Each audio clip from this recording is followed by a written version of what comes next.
Imagine kneeling in the dirt outside Mantua in northern Italy, brushing soil away with a small metal tool, inch by inch, for hours. Your knees ache.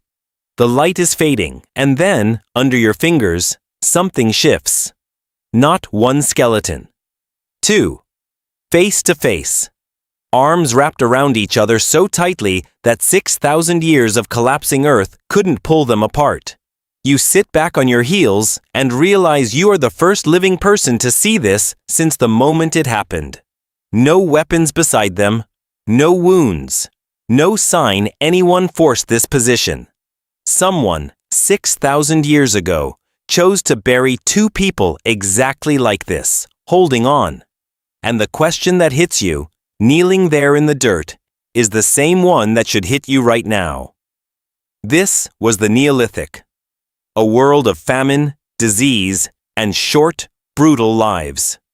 So where, in a world trying to kill you every single day, did two people find room to love each other this much?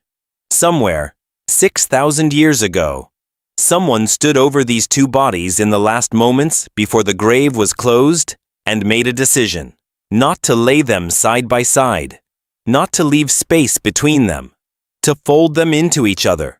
One last time, before the dirt came down. Sit with that question for a second, because it's bigger than one grave. If love could survive in a world built to erase it, then love wasn't decoration. It wasn't a bonus feature of being human. It was a weapon, quietly working underneath everything else.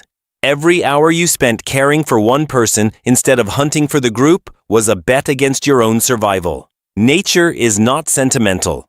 It does not usually keep expensive bets like that around, unless somehow they win. So what did loving someone actually buy you? In a world this brutal? To find the answer, you have to go back much further than Italy. You have to go back to a cave and a man who should have died in it. Picture this. You are in the Zagros Mountains of northern Iraq, 50,000 years before Valdaro. You are blind in one eye. Your right arm ends just below the elbow. Withered and useless since you were young. Every rib on one side has been broken and healed crooked. You cannot hunt. You cannot outrun a predator. You cannot even hear one coming because your hearing is failing too. In any nature documentary, this is where you die. Quietly. Off camera. Left behind by a group that cannot afford to slow down for you. Except archaeologist Ralph Selecki, excavating Shanidar Cave in the 1950s, found this exact man's skeleton, and his bones told a different story. He lived for years after every one of those injuries. Someone was chewing his food soft enough for him to eat it. Someone was guiding him by the arm over rock and ice. Someone, every single day, was making the brutal, illogical decision to keep a broken man alive in a world with absolutely no use for him. Researchers named him Nandi. Try to picture the person walking beside him. Patient, exhausted, unrewarded, doing it anyway. That is not instinct. That is a choice made over and over for years, by someone we will never know the name of. Then the mystery widened. Decades later, a new team returned to Shanidar, led in part by Cambridge researcher Emma Pomeroy, and pulled a second skull from the rock, crushed almost flat by thousands of years of collapse, painstakingly rebuilt piece by piece. They call her Shanidar Z now. Here's the detail that should give you chills. She wasn't alone. She was found clustered near other Neanderthal burials, some laid down centuries apart, in the exact same narrow channel of stone. Somebody, generation after generation, walked back into that cave and knew exactly where to lay their dead. Not by accident, by memory. A memory passed down long enough to outlive the individuals who first made it. For decades, we were taught that Neanderthals felt nothing like grief. Shanidar was already quietly proving that wrong, but the cave had one more secret buried in it. And unraveling this one would take 50 years, and it would almost break the whole story apart. Near one of the burials, Solecki's team found an unusual concentration of flower pollen in the soil, and the conclusion he drew traveled around the entire world. Neanderthals had laid flowers on a grave. Even the brutish caveman of popular imagination, it turned out, had grieved with something as tender as a bouquet. Museums repeated it. Documentaries repeated it. It became one of the most beloved facts in all of anthropology. And it was almost certainly wrong.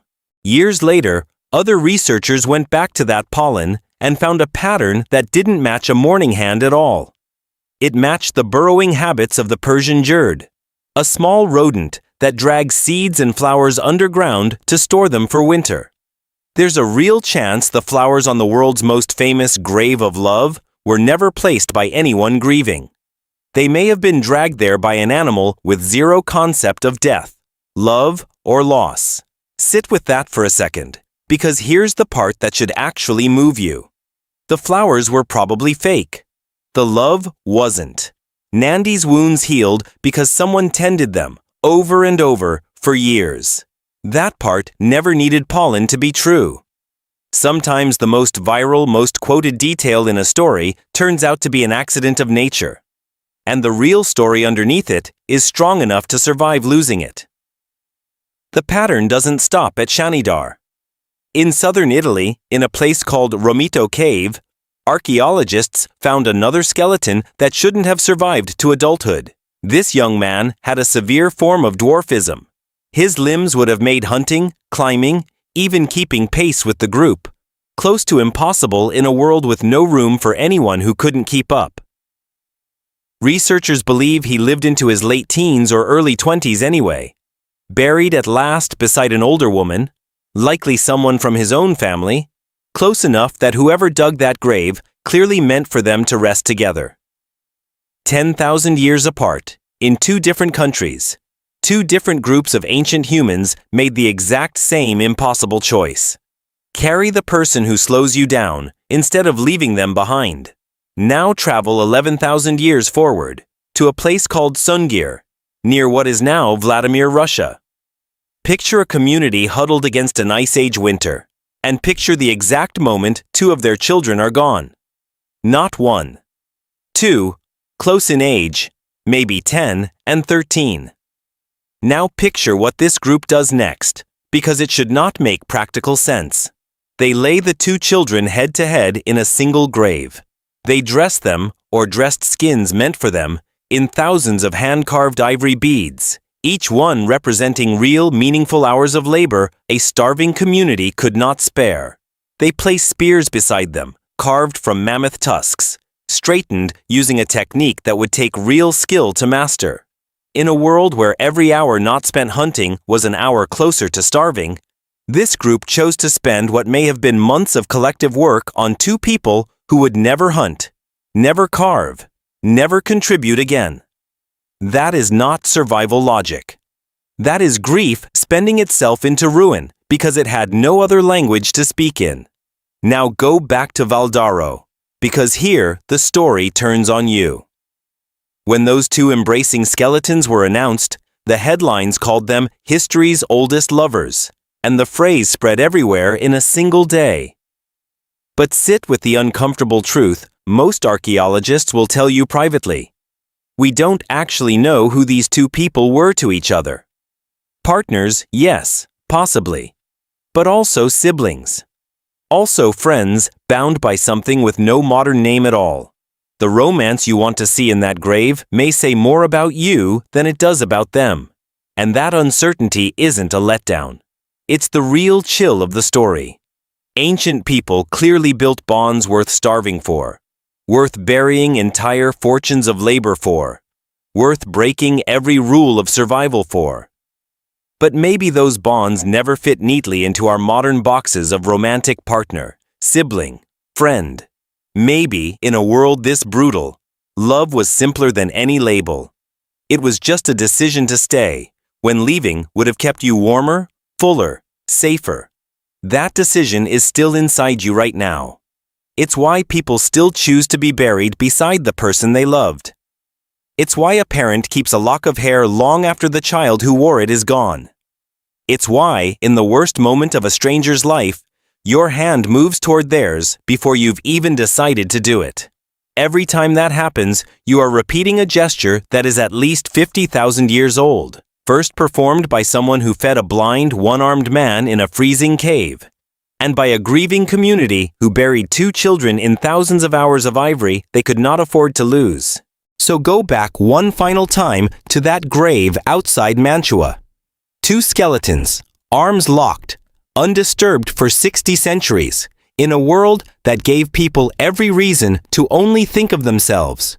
We may never know if the word love is even the right one, but someone, thousands of years ago, made a choice to bury 2 people exactly like that, so that whoever found them again would understand instantly, without a single shared word between them, these 2 belonged to each other. In a world this brutal, that might be the most defiant thing a human being has ever done. Not a weapon, not a shelter, not even fire. Just 2 arms, refusing to let go, long after letting go would have been so much easier. And somewhere, right now, someone is doing it again.